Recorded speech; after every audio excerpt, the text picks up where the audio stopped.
guys, so update ko lang kayo. So magpa-file daw si Laila de Lima ng i-criminalize niya yung red tagging.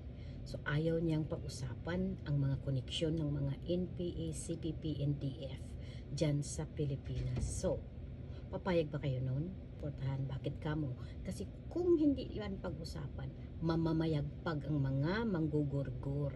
Maraming mga kabataan ang manggugurgur at mga inosenteng, iba pang inosenteng tao.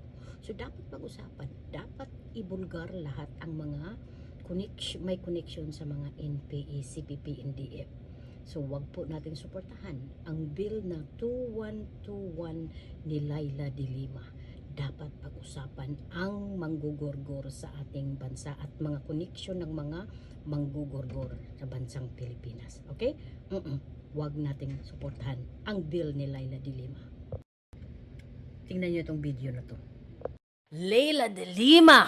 We all know her from the Liberal Party, dating senador at ngayon nanalong kongresista para sa mamamayang Liberal Party list. Well, she recently vowed to criminalize red tagging. And to be fair, hindi ito bago.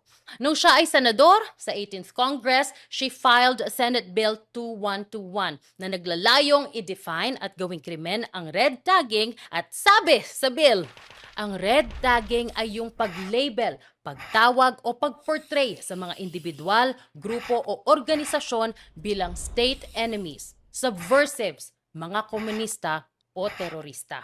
Ang dami ng miyembro ng NPA na namatay na naging entry nila sa grupo ay ang organisasyon sa ilalim ng Makabayan Bloc. Lahat yan, hindi natin malalaman at mapag-uusapan man lang kung maisabatas ang criminalization ng red tagging. Now, I don't know why Laila de Lima is so invested in this. Although malayong tita niya, yung asawa ni Joe Masison, I never believed she was CPP. Hindi pwedeng hindi niya alam yung connection na yan. She was commissioner of the human rights nung panahon ni Gloria. Kaya nga mainit sa kanya. Si retired General Jovito Palparan, the butcher, according to the NPAs. Now, I don't know what her real motivations are, but human rights cannot be it.